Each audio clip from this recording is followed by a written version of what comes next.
Let's talk a little bit about the Le'Veon Bell thing, right? Because that came up a couple of times, this idea that the Jets could trade him away after just signing him to this giant contract that everybody said was silly in the first place. That might not be the craziest thing in the world for them to do. Remember when the Browns took a lot of, they got a lot of credit from some quarters for essentially buying a draft pick from the Houston Texans, right? They traded for Brock Osweiler, right, and picked up the giant contract in order to get the second-round pick that was part of the trade. And then obviously they got rid of Brock Osweiler because he sucks.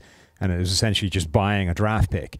The Jets really effectively would be doing the same thing. They would sign Le'Veon Bell to this monster contract in free agency and then ultimately flip him for the amount they paid him in guaranteed money. Somebody takes over a contract that's less egregious than it would have been signing him as a free agent because a ton of the guaranteed money has been taken care of by the Jets, and they give up a draft pick to get him.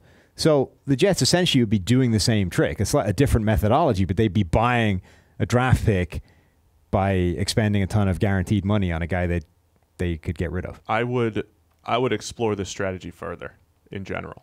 Because, buying draft picks. Yes. And I know the reasoning against it is, well, how much is that second rounder, say, really worth? He's not worth $15 million or $20 million, which is true. But the accumulation of draft pick assets is extremely valuable. So it's not so much that particular pick. It's the fact that you have many picks. Right. Then you start to manipulate. You could trade up when you need to, trade down when you need to. People, I think, trade for players when you want. People, I think, look at this the wrong way where they say, well, who did that second-round pick turn into? Okay, look, you could look at it that way and say, overall, then it's not worth it because, you essentially missed on the pick. But the point is, drafting generally is still such a low percentage enterprise that you need more opportunities so that when you do hit, it makes a huge difference. Well, so I don't think you can look at it at who did that guy turn into, because automatically everybody is bad at turning one pick into one star. Yeah, not in a one-to-one. You just need more shots at it. But the way we broke down Seattle a few weeks ago when we said, hey, they gave up this first overall pick for these 6 players. Right. And over time, it's like, all right, if 2 out of those 6 hit, that's worth it. That's the point there. I think there is a viable strategy for these teams like the Jets, who came into the offseason with a ton of cap space, like the Colts and a few other teams that had $60, $70, $80 million worth of cap space.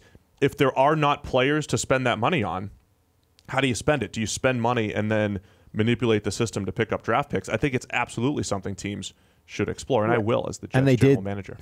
And they did sign and extend a few of their own players, so it's they've done a lot of that work. Right. Now they're still left with this huge chunk of money. What do you do with it?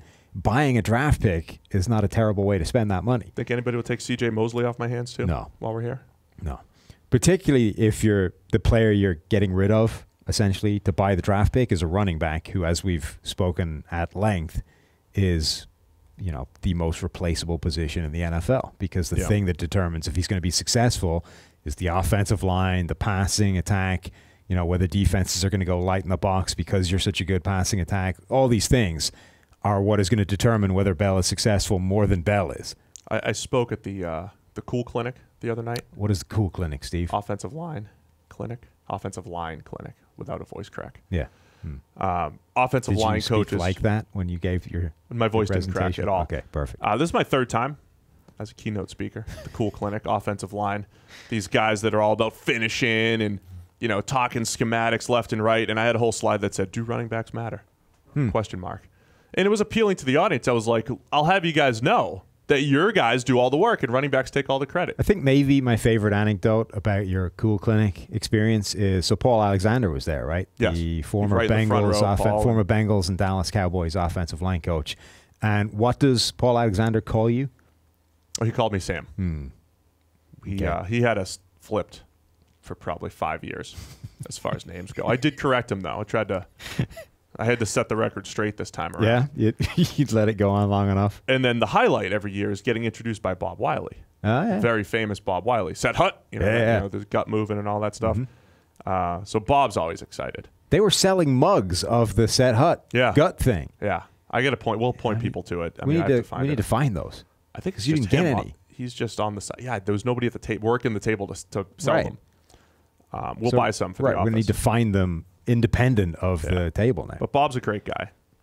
he'll always interrupt him and be like, "Oh, you guys had us number 2 last year, and I'm getting fired," and it's true. Anyway, my point was to name drop the fact that I was a 3-time keynote speaker at the Cool Clinic. Throw that on the Jets resume as well. Speaking to all these offensive line guys, and I was saying, it's the O-line that is essentially more responsible for running back production than the running back himself.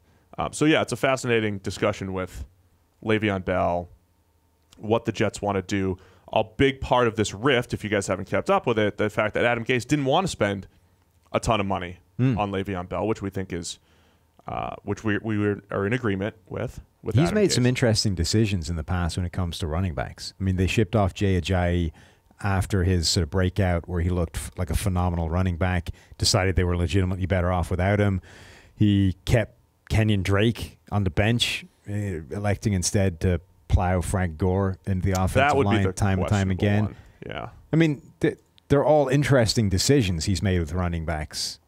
So I don't have a comment on that other than look at the interesting decisions he's made with running backs, and now Le'Veon Bell is front and center when it comes to what they're going to do.